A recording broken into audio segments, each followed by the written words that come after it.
कम dear rockers, कैसे हो आप सभी। तो आज हम लेकर आ चुके हैं आपके लिए 2022 की सीरीज जिंक्स्ड एट फर्स्ट की स्टोरी। तो कहानी की शुरुआत में सिना नाम की बच्ची अपनी मॉम के साथ एक खुफिया जगह में रह रही होती है। सिना अपनी मॉम से पूछती कि मॉम, हम यहाँ क्यों रह रहे हैं। तो उसकी मॉम कहती है कि कहाँ से शुरुआत करो बेटा। देखो, ये बात बहुत ही पुरानी है। एक औरतों का समूह हुआ करता था। वो औरतें किसी का भी हाथ पकड़कर फ्यूचर देखने की पावर्स रखती थी, इसलिए उनके पास दूर दूर से लोग आते थे अपना फ्यूचर जानने के लिए। किसी को नहीं पता था कि इन लेडीज में ये पावर्स कहाँ से आई, मगर इनकी पावर नेक्स्ट जनरेशन में उनकी बेटियों में ट्रांसफर होती थी। ये चीज सैकड़ों सालों तक चली। फिर एक दिन ये जिस किंगडम में रहती थी वहाँ पे दुश्मन का हमला हो गया, जिसमें किंग हार गए। और तब दुश्मनों ने सबसे पहले हाथ डाला इन्हीं लेडीज पर, जिन्हें वो शमन कहते थे, जिससे सारी शमन अलग अलग हो गई। और तुम्हारी नानी तो एक वॉर जोन में पहुंच गई थी, जहां बहुत सारे मर्दों ने उनकी इज्जत लूटनी चाहिए। तभी एक सोल्जर ने उनकी हिफाजत की, जिसके बदले में तुम्हारी नानी ने उन्हें खुद को सौंप दिया। नानी की वजह से ही सोल्जर को खूब तरक्की मिली और उसने बहुत सारी संपत्ति बना ली। उनकी एक बेटी भी हुई साथ में, जिसे सोल्जर ने दुनिया की नजर से छिपा के रखा ताकि वो महफूज रह सके। पर फिर सोल्जर की मौत के बाद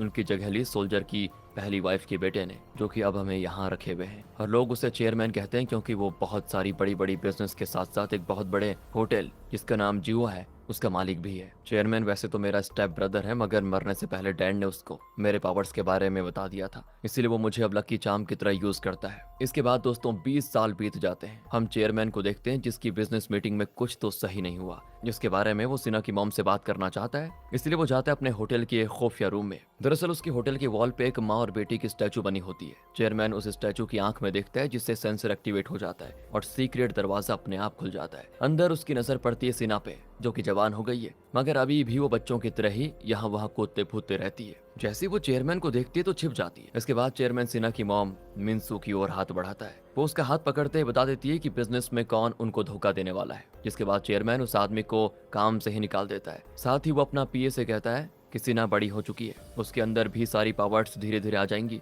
इसलिए इस बात का खास ख्याल रखना कि कोई उसे टच ना कर पाए। फिर दोस्तों हम नोटिस करते हैं कि अभी तक सिना बच्ची की तरह क्यों बिहेव करती है, क्योंकि एक तो इन्होंने उसे आज तक कैद में रखा सीक्रेट रूम में, साथ ही वो लोग उसे law, economy, politics, social and psychological books भी पढ़ने नहीं देते। वो इसीलिए ताकि उसको रियल वर्ल्ड का अंदाजा ना लग पाए, जिससे वो कभी बाहर जाने की जिद भी ना कर पाए। वो सिर्फ उसे बच्चों वाली बुक्स ही पढ़ने को देते हैं, जैसे राजा रानी की कहानी, समुद्री जीव जंतु और अंतरिक्ष से रिलेटेड बुक्स। और इन सब को पढ़कर सिना अब बोर हो चुकी थी। चेयरमैन ने सिना और उसकी मॉम की केयर करने के लिए 2-4 मेड भी रखी होती है। उनसे सिना बहस भी करती कि मैं अब ये सारी बुक्स नहीं पढ़ना चाहती, इन सारी बुक्स को तो मैं सैकड़ों बार पढ़ चुकी हूँ, मुझे नहीं पता, मुझे नई बुक्स चाहिए कैसे भी करके। दूसरी ओर हम देखते हैं दोस्तों कि चेयरमैन बिजनेस के काम से बुसान गया हुआ होता है और उसकी नामौजूदगी में उसका बेटा बॉब अपने कुछ फ्रेंड को लेकर आ जाता है अपने घर पे पार्टी करने के लिए, जहाँ उसके सारे फ्रेंड्स काफी शॉक्ड होते हैं कि बताओ यार, तुम तो एक लग्जरी होटल के अंदर रहते हो। तो बॉब कहता है कि हाँ, मेरी मॉम की मौत के बाद डैड भी मुझे अपने साथ यहीं रखने लगे। डैड कहते हैं कि यहाँ से काम भी मैनेज हो जाता है और आराम भी। तो उसके फ्रेंड्स कहते हैं कि इतने बड़े एरिया में तुम और तुम्हारे डैडी रहते हैं क्या सिर्फ? असली मजे तो तुम्हारे ही हैं यार। बॉब के सारे फ्रेंड्स उससे यही बातें कर रहे होते हैं। साथ ही उसका एक सैम नाम का भी फ्रेंड होता है, जो कि बस घूम घूम कर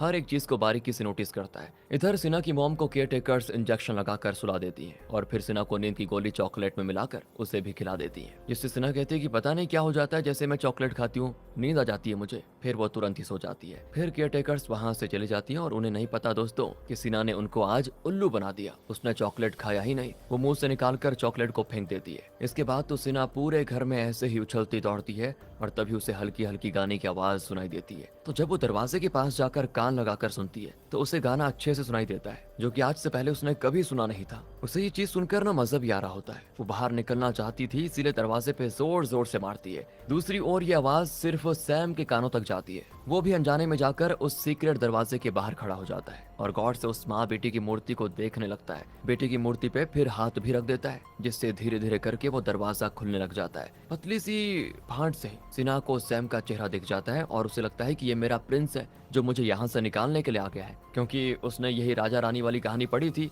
इसलिए उसको लगा ये मेरा प्रिंस है। पर जब तक धीरे धीरे करके दरवाजा खुलता तब तक मैं सैम आगे मुड़ चुका था। उसे उसकी मॉम का फोन आ गया था, इसीलिए वो अपने घर जाने लग जाता है, जबकि बाकी लोग पार्टी एंजॉय करते हैं। वो खुद में इतना बिजी होते हैं कि उनका ध्यान सिना पे जाता ही नहीं। सिना सैम का पीछा करते करते सीधा लिफ्ट में घुस जाती है और फिर उसके पीछे पीछे बस पे भी चढ़ जाती है दोस्तों। तो बस का कंडक्टर उससे पैसे मांगता है, मगर सिना को तो पता ही नहीं होता कि पैसे क्या चीज होती है। वो चुपचाप खड़ी रहती है उसे पता ही नहीं होता क्या जवाब देना है इसके बदले। तभी सैम ये सब नोटिस करता है। उसे लगता है कि बेचारी के पास पैसे नहीं है, तो वो बस वाले को पैसे दे देता है। इसके बाद जब बस चलना शुरू होती है ना, तो सिन्हा की खुशी का ठिकाना नहीं रहता। वो सोचती है कैसी चीज है ये, अपने आप चल रही है बताओ। वो बच्चों की तरह उछलने लग जाती है कि वाह बस चल रही है, क्योंकि दोस्तों उसने बस के बारे में सिर्फ किताबों में ही पढ़ा था कि बच्चे पिकनिक जाते हैं, बस में सफर पे जाते हैं ऐसा। फिर वो अपने हाथ से ग्लव्स उतार कर बस के विंडो ग्लास को छूने लगती है, और तब सैम उसका हाथ हटाकर उसे शांति से साइड में बैठने को कहता है। उसके हाथ पकड़ने से ही सिन्हा को सैम के बारे में बहुत कुछ पता चल जाता है, और वो कहना शुरू करती है कि अच्छा,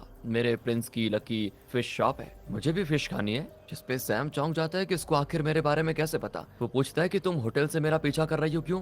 तुम हो कौन और तुम्हारे पेरेंट्स उसी होटल में रुके हुए हैं क्या? देखो अगले बस स्टॉप पे उतर जाना और दूसरी बस पकड़कर वापस आ जाना होटल। मगर ये सुनकर सिन्हा मुंह फुलाए बैठी जाती है, और तब सैम नोटिस करता है कि अरे इसने तो चप्पल जूते भी नहीं पहने हुए हैं। तो वो एक जेंटलमैन की तरह अपने जूते उतार कर उसे पहना देता है। इसके बाद सिन्हा व्यू एंजॉय करते करते सैम के साथ साथ उसके लकी फिश शॉप पे चली जाती है, और वहाँ पे अलग अलग तरह की मछलियां देखकर बड़ी एक्साइटेड होती है, क्योंकि इन सब के बारे में उसने पहले बुक्स में ही पढ़ा हुआ था। वो कहना शुरू करती है, अरे तुम तो सॉरी फिश हो ना, जो वार्म वाटर में पाई जाती है। इस तरह वो कई सारी फिश के नाम लेकर उनके बारे में बताती है कि ये ऐसी है वो वैसी है, यहाँ तक कि उनके साइंटिफिक नामों से भी उन्हें पुकारती है। जिससे सैम हैरान और पूछता है कि तुम्हारे पेरेंट्स क्या इंस्टीट्यूट ऑफ ओशनोलॉजी में काम करते हैं? तभी इनकी आवाज सुनकर सैम की मॉम बाहर आ जाती है, तो वो सैम को गले से लगा लेती है, क्योंकि सैम जिनहुआ ग्रुप के लिए काम करने लगा था अपनी पढ़ाई पूरी करने के बाद, इसलिए उसका अपने घर पे आना जाना बहुत ही कम होता है। फिर उसकी मॉम नोटिस करती है कि सैम के जूते सिन्हा ने पहन के रखे हुए हैं। अब वो जानने की कोशिश करती है कि आखिर कौन है ये, पर सिन्हा अपने नाम बताने की जगह कहती है मुझे जोरो की भूख लगी और मुझे फिश खानी है। जिसके तुरंत बाद ही सैम की मॉम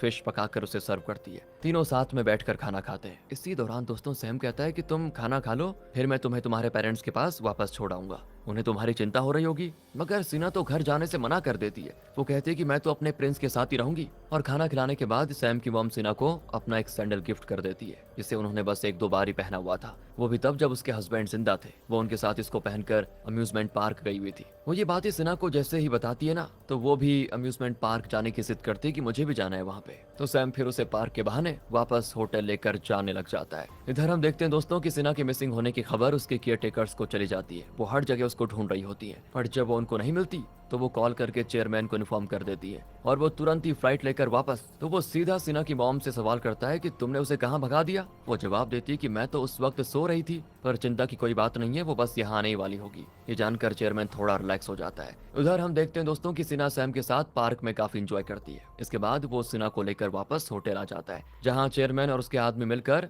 सैम पे यहाँ के गेस्ट की बेटी को अगवा करने का इल्जाम लगाकर पुलिस के हवाले कर देते हैं। फिर वो अपने बेटे बॉब को पहली बार उस खुफिया कमरे में लेकर जाता है और उसे बताता है कि ये दोनों कोई नॉर्मल लेडी नहीं है बेटा, बल्कि ये हमारी पर्सनल लकी चार्म है। अब तक मुझे जो कामयाबी मिली है वो इनकी वजह से मिली है, और अब इनकी बेटी तुम्हारी पर्सनल चार्म है, इसलिए इसका ख्याल रखना और ध्यान रहे कभी भी बाहर वाले की नजर इन पे ना पड़े और कोई इन्हें टच ना करे। कि तुम्हारी प्रॉपर्टी है और इसका फायदा सिर्फ तुम्हें उठाना है। दूसरी ओर पुलिस स्टेशन से सैम के अरेस्ट होने की खबर उसकी मॉम को दी जाती है, जिससे वो तुरंत ही पुलिस स्टेशन के लिए निकल जाती है। वहीं पुलिस स्टेशन में चेयरमैन का पीए पहुंचकर उसे छुड़ा लेता है। अब यहाँ सिन्हा बड़ी परेशान होती है। वो अपनी मॉम को बताती है कि जब चेयरमैन सैम को डांट रहे थे ना, तो मैं तो बहुत डर गई थी और मैंने सैम का हाथ पकड़ लिया था, तो तब मुझे उसका फ्यूचर दिखा, जिससे मेरा मन काफी घबरा रहा है माँ। सिन्हा ने जो कुछ देखा था दोस्तों वो जल्दी हकीकत में बदल जाता है। सैम अपनी मॉम से रास्ते में मिल जाता है और दोनों आपस में बातें कर रहे होते हैं। वो अपनी मॉम को बताता है कि चेयरमैन ने मुझे काम से भी निकाल दिया मॉम, और अब हमारी जिंदगी बर्बाद हो गई है। तो उसकी मॉम उसको समझाती है कि बेटा जब तक तुम सही सलामत हो तब तक कोई दिक्कत नहीं है, तुम्हारी काबिलियत के दम पर तुम दूसरी जगह जॉब पालोगे, कोई दिक्कत नहीं है। लेकिन दोस्तों तभी एक ट्रक आकर इन्हें टक्कर मार देता है, जिसमें सैम तो बच जाता है, लेकिन उसकी मॉम वहीं पे खत्म हो जाती है। सैम बेचारा बिल्कुल टूट जाता है इस वजह से। वो इस दुनिया में बिल्कुल अकेला हो चुका होता है। फिर जब वो अपनी मॉम की अस्थियां पानी में बहाने के लिए नाव से जाता है ना, तो नाव वाला उस पर हमला कर देता है, उसे एक बैग में डालकर पानी में फेंक देता है वो। अब बॉब जब न्यूज़पेपर में यह खबर पढ़ता है कि लकी फिश शॉप की ओनर की रोड एक्सीडेंट में मौत हो गई और उनका लिया हुआ सारा कर्जा उनके बेटे सैम पे आ गया, तो सैम ने प्रेशर में आकर अपनी जान दे दी। नदी किनारे उसके कुछ कपड़े और एक लेटर पाया गया, जिसमें उसने अपनी मजबूरी लिखकर दुनिया को बताया कि मैं क्यों अपनी जान दे रहा हूँ। पर दोस्तों बॉब को यकीन ही नहीं होता कि मेरा फ्रेंड ऐसा कर सकता है। इसीलिए वो अपने डैड को कन्फ्रंट करता है कि पापा ये सब आपका किया हुआ है ना? आपने ही कहा था कि सिना मेरी प्रॉपर्टी है, तो उसे छूने और देखने का हक सिर्फ मेरा है। पर मुझे उस वक्त ये नहीं पता था कि अगर कोई दूसरा उसको छुएगा तो आप उसको जान से मरवा दोगे। और यहाँ चेयरमैन बस इतना ही कहता है कि बेटा, अब से अपनी प्रॉपर्टी का ख्याल रखना, ताकि मुझे दोबारा अपने हाथ गंदे ना करने पड़े। दूसरी ओर हम देखते हैं दोस्तों कि एक जोसेफ नाम का मछुआरा सैम को बचा लेता है। कई दिनों तक कोमा में रहने के बाद सैम को जब होश आता है ना, तो वो सारी बातें सैम को बताता है, वो मछुआरा, कि तुम्हारे साथ ये हो गया था। सैम निराशा से कहता है कि आपको मेरी जान नहीं बचानी चाहिए थी, और फिर वो उनको अपनी मॉम की मौत के बारे में बताता है। तो जोसेफ कहता है कि 1 साल पहले मेरे इकलौते बेटे माइक की भी मौत हो चुकी है। वो तुम्हारे जैसा ही दिखता था और तुम्हारी ही एज का था। देखो, अब हम दोनों के पास फैमिली नहीं है, पर हम एक दूसरे का सहारा जरूर बन सकते हैं। अब से तुम मेरे बेटे हो, और अगर तुम्हें किसी भी चीज की जरूरत पड़े तो मुझे याद रखना। और ये लो मेरे बेटे के सारे डॉक्यूमेंट्स, इससे तुम आराम से माइक की आइडेंटिटी में शहर में रह सकते हो, और कोई तुम्हें दोबारा नुकसान नहीं पहुंचाएगा। इसके बाद दोस्तों सीन 2 साल के बाद होता है शिफ्ट। 2 साल से सिना बॉब का फ्यूचर प्रिडिक्ट करने का काम कर रही थी। हालांकि बॉब अपने डैड की तरह क्रूर नहीं है, वो सिना को अपनी फ्रेंड मानता है। एक दिन सिना उससे रिक्वेस्ट करती है कि मुझे बाहर जाना है ना, कुछ करो, मैं तुम्हारे साथ ही बाहर जाऊंगी और वापस भी आ जाऊंगी। इसके लिए बॉब मान जाता है और वो अपने डैड से छिपाकर एक दिन सिना को एक ओपन रेस्टोरेंट में लेकर जाता है, जहां अचानक से सिना की नजर पड़ जाती है सैम पे, जो कि लकी फिश शॉप नाम की एक गाड़ी से दूसरे शॉप्स पे फिश डिलीवर करने आया था। सिना वापस आकर ये बात अपनी मॉम को बताती है और कहती है मुझे किसी भी हाल में सैम के साथ रहना है माँ। तो अगले दिन दोस्तों हम देखते हैं